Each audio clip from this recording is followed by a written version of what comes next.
It was 11:47 p.m. when my shift began. The Post-Anesthesia Care Unit always felt a bit like a liminal space, halfway between sleep and waking, life and recovery. The fluorescent lights overhead buzzed faintly, the rhythmic beeping of monitors filled the silence, and the air was tinged with that unmistakable blend of antiseptic and metal. I'd been doing this for 14 years. Nothing surprised me anymore, or at least that's what I believed that night. My name is Emily Carter. I was a PACU nurse at St. Anne's Medical Center in Chicago. Most nights followed a comfortable rhythm, patients drifting in from surgery, still groggy from anesthesia, machines humming quietly, and nurses like me moving with practiced calm. That night my patient was a man named Mark Jensen, 42 years old, healthy, strong. He'd come in for a simple orthopedic procedure, a repair to his shoulder after a minor construction accident. The surgery had gone perfectly. His vitals were steady. The anesthesiologist signed off, and I was told he'd likely go home by morning. There's a certain comfort in predictability. I checked his vitals, noted his oxygen levels, adjusted the IV fluids, and charted everything as usual. His breathing was even, his color good. Every machine in the room confirmed what my eyes could see. Everything was fine. I even remember thinking to myself, maybe tonight will finally be quiet. But in medicine, quiet is a fragile thing. It never lasts. Around 2:15 a.m., I noticed a subtle dip on the oxygen monitor. Not much at first, just a few points. I double-checked the nasal cannula, verified the flow, and waited. The number held steady, then dipped again. I frowned. Maybe he was just breathing shallowly in his sleep. Still, something about it made me uneasy. I've learned over the years that it's not always the loud alarms that warn you, it's the whispers. Within minutes, the changes became sharper. His heart rate began to rise without reason. Blood pressure followed. The monitors seemed to argue with each other, his oxygen saturation falling, but his skin color still normal. The machines told one story, his body told another. That's when I called in Dr. Harrison, the anesthesiologist on duty. He arrived quickly, calm but alert. We went through everything, line by line. Airway clear, ventilation fine, IV patent, nothing wrong on paper. Yet the numbers refused to make sense. Every time I spoke near him, "Mark, can you hear me?" His heart rate spiked like some invisible switch had flipped. Dr. Harrison noticed it too, glancing up at me with a frown that said what neither of us wanted to admit. For a moment, the room grew unbearably still. Only the faint hiss of oxygen filled the air. I felt a chill run through me. Not fear, exactly, but something close. A sense that something deeper was stirring beneath the surface, something that medicine couldn't measure. We adjusted his medication slightly, monitored closely, waited for the numbers to settle. They did, for a while. The monitors returned to normal. The tension eased, but not completely. I remember standing there, one hand resting lightly on the rail of his bed, watching the steady green pulse line and thinking, I don't trust this calm. By 3 a.m., I should have been charting notes, moving on to my next patient. But I couldn't shake it. The unease, the quiet sense that something was just off. I remember leaning against the counter, staring at the monitor and whispering under my breath, "What are you trying to tell me?" That night began like any other, a routine recovery, a healthy patient, a predictable outcome. But as dawn approached, I would find myself questioning not just what I saw, but what I believed about consciousness itself. Because what happened next would change everything. We'd stabilized Mark's vitals by early morning, or at least we thought we had. The monitors read normally, his breathing was steady again, and Dr. Harrison left to check on another patient. The PACU settled back into its usual hum, the low conversations of nurses, the quiet sigh of ventilators, the faint echo of footsteps down the hall. I remember exhaling, thinking it had been an odd fluctuation, nothing more. But medicine teaches you humility in the quiet moments, because that's usually when things start to unravel. Around 3:45 a.m., I noticed it again. His pulse climbed, not drastically, but rhythmically. It was almost too precise to be random. The monitor beeped in a steady cadence, and I realized to my disbelief it was syncing with my voice. Every time I spoke, even softly, the heart rate monitor spiked by 2 or 3 beats per minute. When I stopped speaking, it slowed. I tested it, a whisper, a question, even just saying his name, each time the same result. I called Dr. Harrison back in. Together we rechecked everything. Oxygen levels, sedation depth, medication chart, all normal. Completely normal. He was still under mild sedation, not conscious, not even close. There was no clinical reason for his vitals to respond to external sound. But they were. The room fell into that kind of tense silence. Only hospital. Staff know. The kind where every machine sound feels louder, every second stretches longer. Dr. Harrison muttered under his breath. That's not possible. He tried speaking near Mark, then moved across the room. The readings followed his proximity. Closer meant higher heart rate. Farther meant calm. We looked at each other, a quiet panic buried beneath our professionalism. And then it escalated. His pupils, which should have been slow and unreactive under the lingering anesthesia, began responding not to the pen light, but to noise. A tray clinked and they dilated slightly. Someone coughed and they constricted.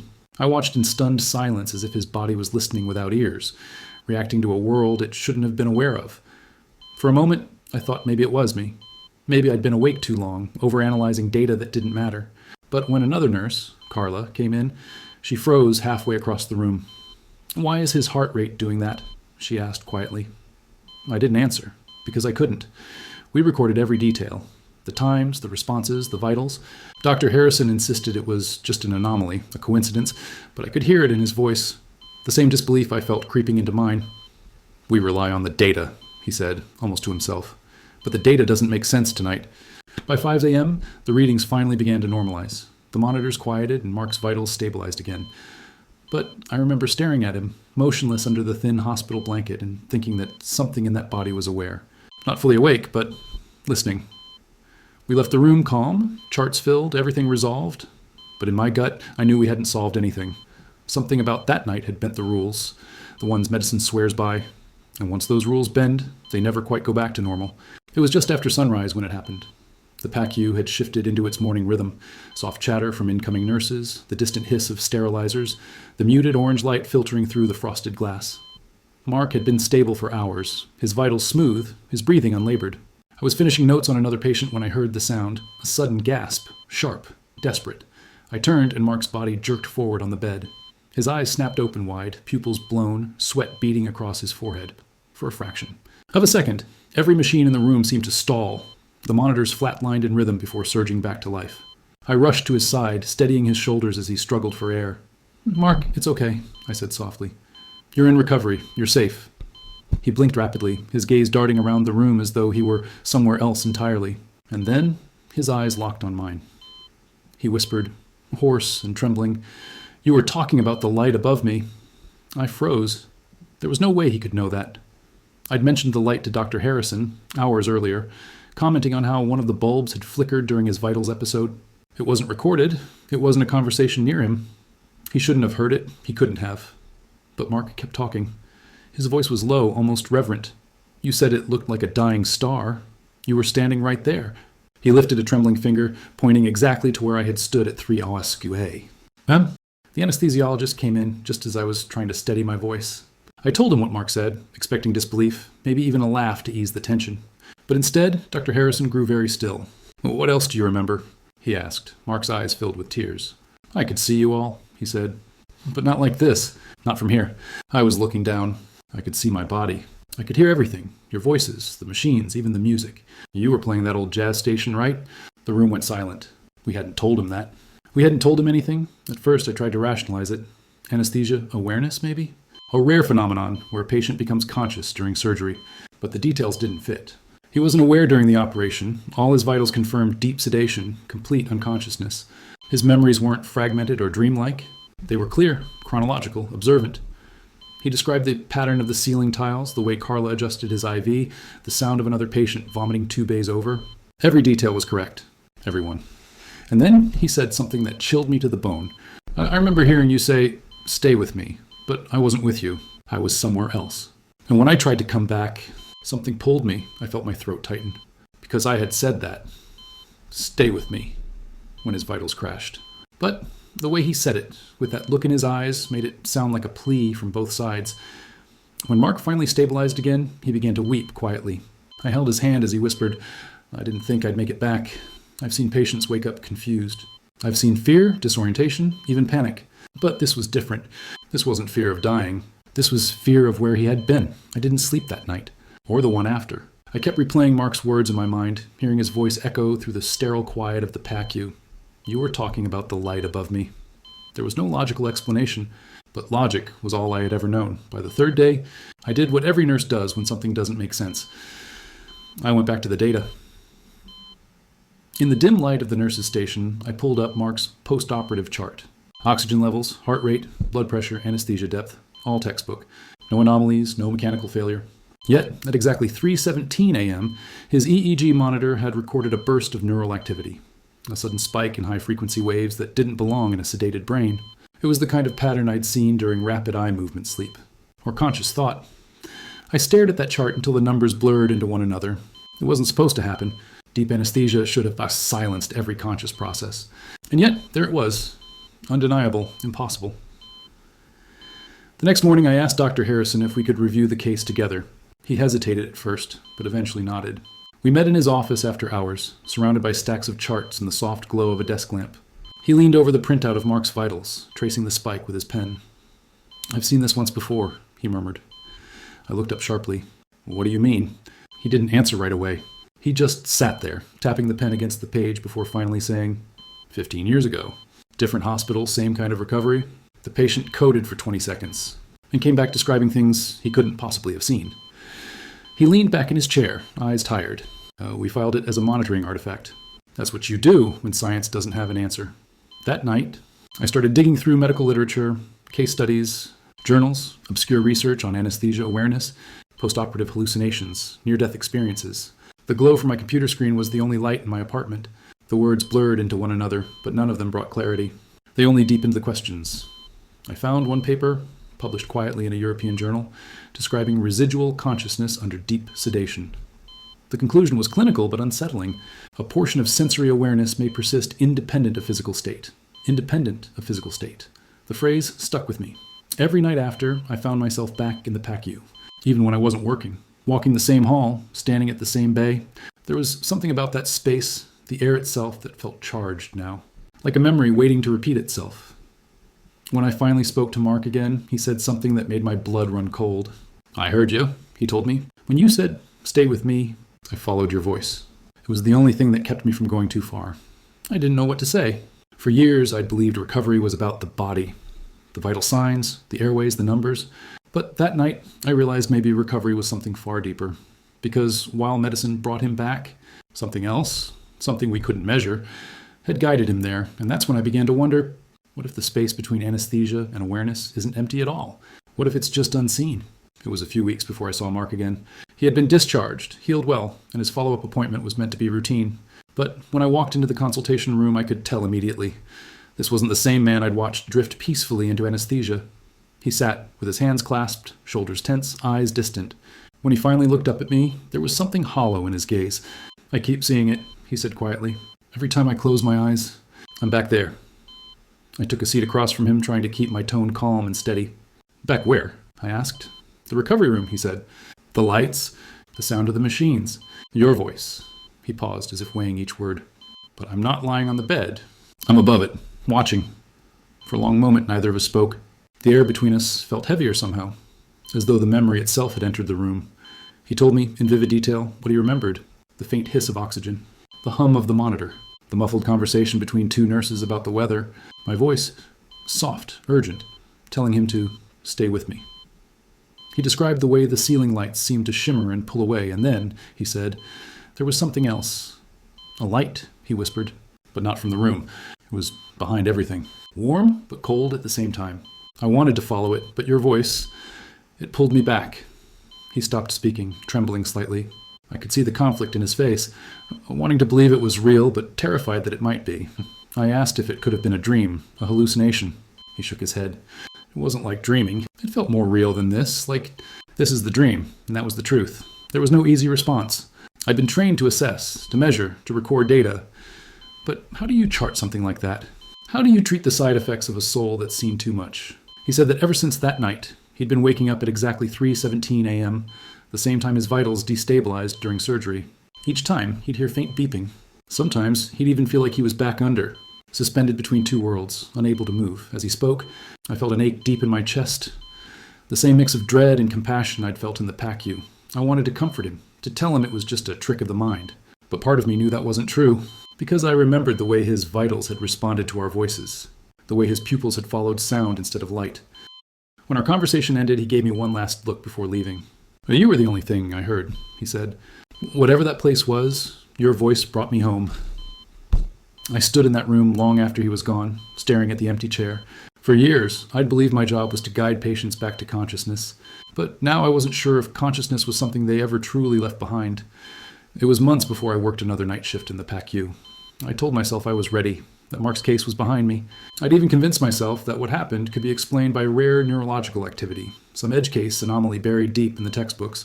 But the truth was, I hadn't slept through a single night since. The sound of monitor alarms haunted the quiet hours of my home. That night, the unit felt strangely still. The fluorescent lights hummed above, and the air carried that sterile chill unique to hospitals at 2 a.m. The steady rhythm of machines echoed down the corridor. Familiar, almost comforting. Until it wasn't. Around 2:15, I got a new admission. A man in his 60s, recovering from abdominal surgery. Routine case. Stable vitals. I placed him in Bay 4, the same bay where Mark Jensen had once been. I remember pausing for just a second as I drew the curtain closed, that small tag on the monitor flickering faintly in the low light. Everything was calm at first. He was sedated, breathing easily, numbers steady.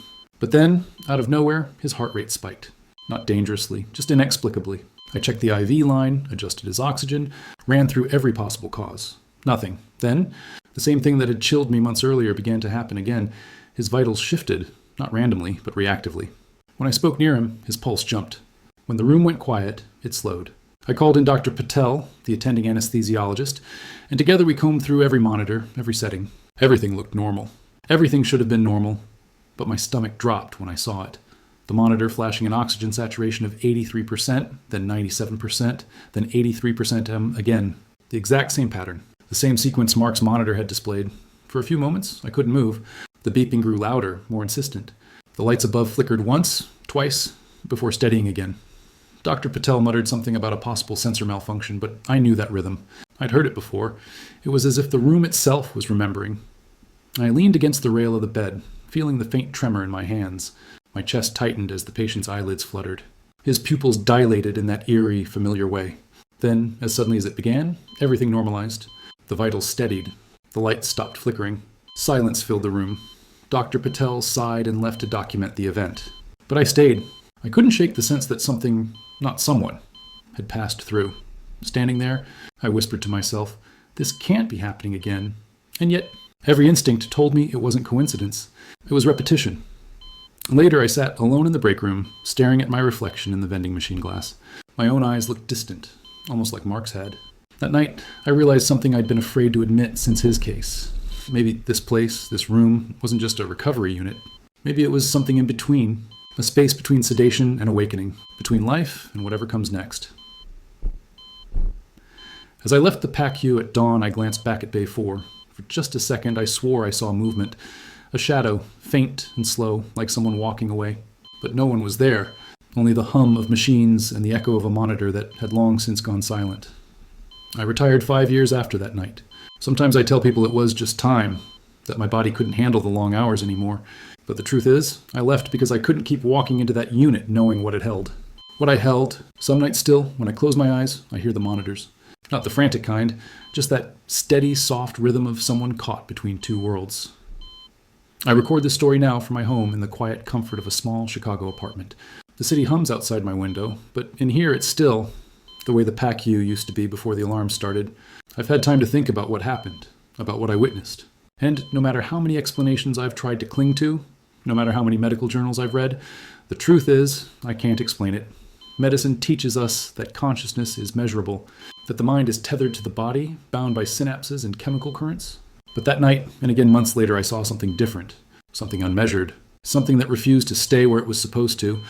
I used to believe we brought people back from anesthesia, that we guided them safely out of that temporary void. Now I'm not so sure. Maybe they're never really gone. Maybe they're just elsewhere, waiting for a reason to return. I think of Mark sometimes, how his eyes looked when he woke up. Not just alert, but aware. Like he'd seen something he couldn't forget.